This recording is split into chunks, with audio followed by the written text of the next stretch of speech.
When was the last time you used? Yesterday. What time? 7 p.m. Where were you? My sister's room. In my sister's room. Yeah. Why? Why did you use? Because I started doing laundry here and I found a bag in my pocket. Other than that, before that I was 4 days into it. So I was kind of hurting yesterday. I was sweating. Got a lot of cramps and vomiting and diarrhea and all the things that happen. And I was rolling around her bed and I was like, well, I got to do laundry. So I got up and in my pain, I was kind of like throwing stuff, and in the washer there was a bag that was sealed. So kind of was like soap washed heroin, but I still did it. I put it in a thing and I shot it up my arm. How did you feel? Like I let myself down. How did you feel right after using? All the pain went away. Everything went away, and I felt motivated again. I felt like I could get up and do my daily life, and it's kind of weird because I was in bed with sweats and rolling around, and instantly it just makes you feel better. It just makes you feel better, and then I'm like myself. Like right now, I think I'm really sweating right now, and I'm feeling a little, but and I'm nervous because I'm just nervous, and I don't know. I just want help. I don't want to have to feel shitty and then put something in my arm. I mean, you could see that, I don't want to have to, look at my arms. I mean, how many times a day do you typically use? Honestly, 23 times a day I'll shoot up heroin, and that's just heroin, not meth. Yeah. Are you using meth too? No, I haven't used meth for over 2 weeks, maybe 2 weeks. To like shooting up that often, I mean, is that kind of what your life is? Does it kind of consume you? It just consumes all day long. I just sit somewhere and get high. Whether it's in my van parked on the side of the street here, and I'd come to a residential neighborhood like this, and I just put blankets over my windows and sit and consistently get high, until I feel either till I nod out or till I'm so amped up that let's go do something, let's go to Walmart and rob it, or, I had my boyfriend's in jail, so he was the one usually providing it all for me. So now I'm kind of like in a rut because I don't provide it for myself. Or are you committing crimes? I mean, do you... Not me. My boyfriend was. My boyfriend was committing everything, and I just kind of sat in the back and just watched and reaped all the benefits of his crime and his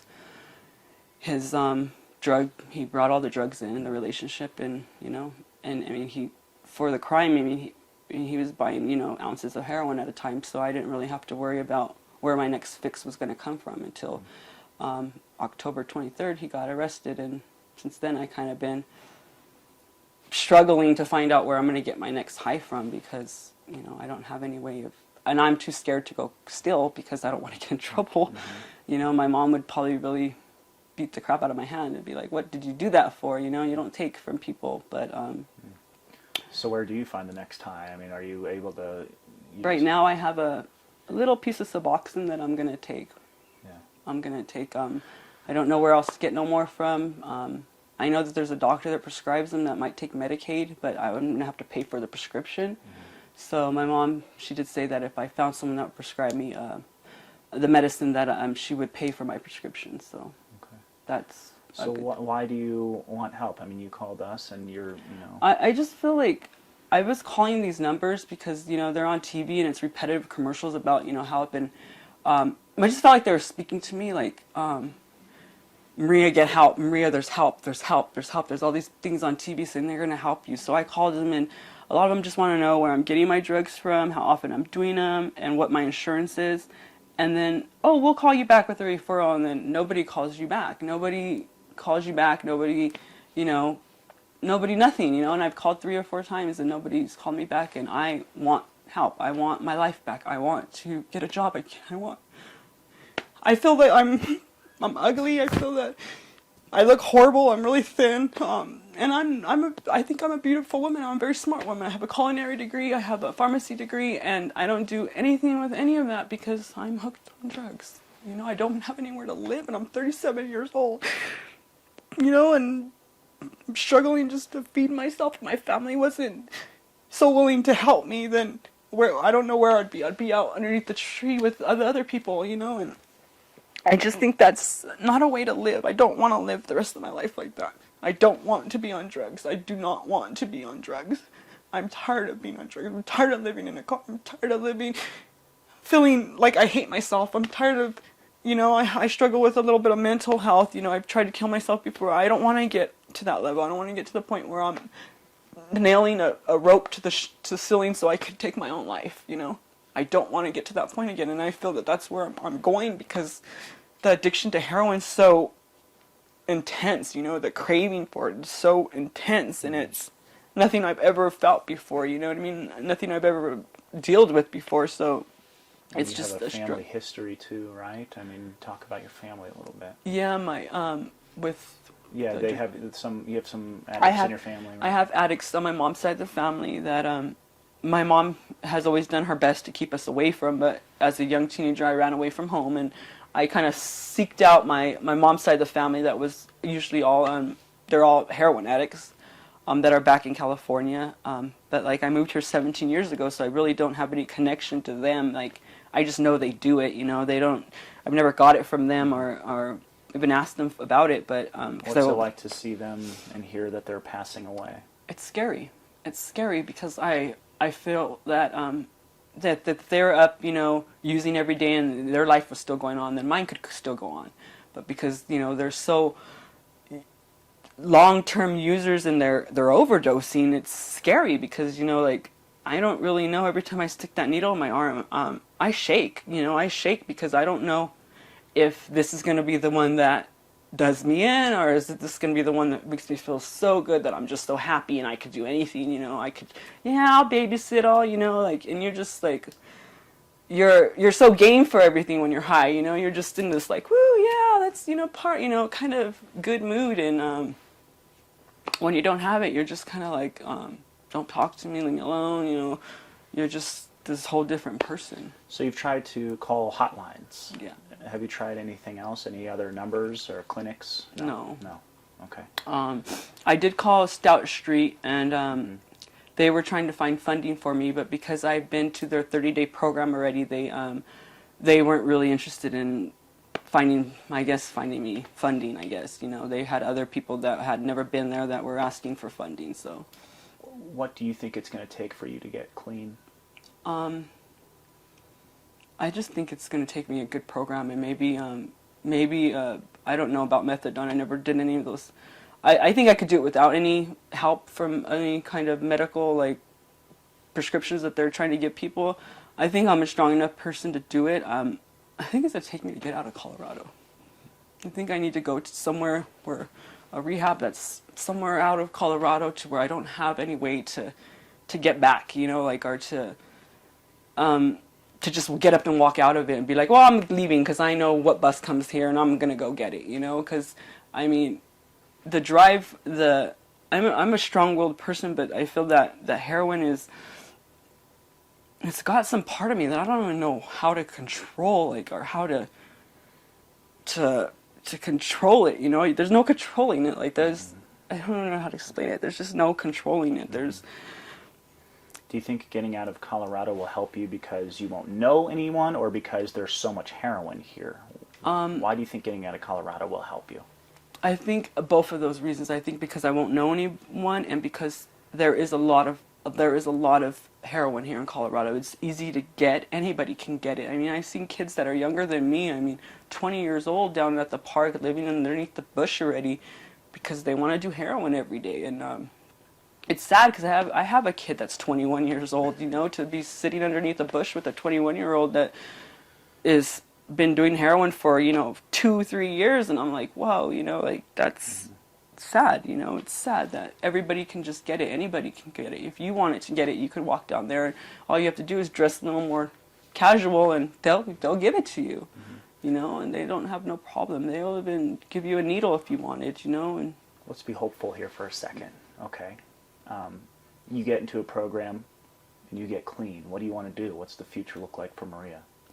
The future looks like for me is I just want to get the word out there to everybody. I want people to know how easy it is and how many people I've met on the street that said that they started using heroin because they were addicted to Oxycontin, to prescribed medicine. I didn't start on prescribed medicine. I started with heroin from the street, but there's so many young little kids out there that, I mean, are my kids' age that are hooked to heroin, and I kind of want to help people, but and then I'm kind of scared because I feel that that might drag me back into the scene of it, and I don't want to. I just want my life back. I want to be able to go and pick my 14-year-old up and, you know, not have to run to a bathroom, you know. And I'm always in the bathroom. I'm always in the bathroom, you know, no matter where I'm at, I'm always in the bathroom because I'm rinsing the cottons or trying to get a little bit more out of the bag, you know. I want to be normal. I want to have a normal life again. I only had one for 3 years. From, you know, 30 to 33, I had a pretty normal life, you know. I was, you know, working, I was going to school, I was sober, and I was just being me and getting to enjoy Colorado. I love to snowboard, I like hiking, I've worked as a camp host, I love the mountains. I don't go up there. I didn't even see a mountain this year. No summer did I even swim in a lake this year. And I don't know how many winters have passed. I haven't went snowboarding. I have all the gear. I have everything. I mean, I know how to get the passes. I know where the good mountains are, you know, and I don't do any of that. Everything about me is just heroin. My final thought here is where did your heroin use start? Did it start with prescriptions at all? No. With heroin. With heroin. With heroin. I was sober for 3 years off of meth, methamphetamine. Yeah. And it started with a boyfriend that had got off of drug court and said, hey, I'm going to go on a binge. And I was like, well, if you're going on a binge, I'm going on one with you. And he didn't hesitate to give me a needle with heroin in it. And it took me a long time it took me about a year to stop throwing up from it. Mm-hmm. But I consistently kept doing it and doing it and doing it until my body got used to it. Mm-hmm. Tom, did you have anything for Maria? Is there anything else you feel like we're missing in terms of you not being able to get help? Just that, you know, I feel cheated by the people on TV. I feel like when I did call them, I was really emotional and crying, and I kind of explained everything to them that I have a history of suicide. I have a lot of different factors that are factoring in, you know, that I need help, and nobody did anything. And what were the names of these places? Addiction Recovery Network and the Addiction Advisors or something. So Maria, why now? You've had all this time. Why now? You hit a low? How would you describe it? I hit. Yeah, not that I hit a low. Yeah, I hit a low. I have nowhere to live, and I have nothing left to give an addiction but my life. And I don't want to give it my life. I don't want to give it my life. I have nothing else to give it. It's took everything from me already. I have no home. I have nothing but my life, and I don't want to give it my life. My life is too important to me right now to just keep using and waste it away. And I did have a friend, my best friend, overdosed almost 2 years ago now. Well, she didn't overdose. She stopped breathing. But she had I think it was because of the heroin use that we were doing together, that caused her asthma to flare up and just kill her. And she had a brand new baby and little babies all around her. And I think that was my motivating force. My friend, someone so close to me, sister-in-law and friend, just to just stop breathing and have all her kids around her like that, and just, you know, she just. Her die? I didn't see her die. I was at my house at the time. I had a home still, and just to know that someone that close to me stopped breathing from it and just is gone, and it's hard to accept and hard to move on, and I don't want that for my life. I don't want my family looking over at me being like, oh, well, she's just another statistic, or oh, she just fell into the cracks of heroin, you know. And I don't want my mom to bury me like that. I don't want my kids to remember me like that. I want my kids to know that I gave it all I got to stay sober. That I gave it all I got to stay sober, and that I'm trying, and I want help, and I want if I got into a program, I would do my program. Are you going to take that Suboxone today? Yes. Yeah. I am. Are you going to try to find more heroin soon? No, I'm going to try to take the Suboxone, and then I'm going to try to finish kicking it. I mean, 4 days. They say 4 or 5 days, and you can't take Suboxone for 72 hours. I've took it, within 11 hours of using before, and it never affected me, but it's a opiate blocker, so even if I did opiates, it wouldn't affect me, which they say that's how people overdose, because they do an opiate blocker and then they keep doing heroin trying to get that high. I know that I'm a pharmacy tech, so I mean, I know that if I do that, I'll end up eventually killing myself trying to get high on heroin. So I'm gonna take this Suboxone. I'm gonna stay at my sister's room and roll around in her bed until she tells me I gotta leave. And whether where I go from there, I don't know. If I'm gonna go to my mom's or where. I just know that as long as I'm here and I'm on Suboxone and I'm not. I broke my last needle this morning. When I got up this morning, I wanted to use around like 7 in the morning, and I went in my sister's bathroom, and I sat there on the toilet for a little while, and I thought about it, and I just said I was going to wake her up and give her my needle, but then I thought, oh gosh, she might get mad because I have a needle in her house. So I just broke it, and I wrapped it in tissue, and I threw it in the trash. And I mean, I broke it to where you can't bend the needle back. There's no way you can put it back together.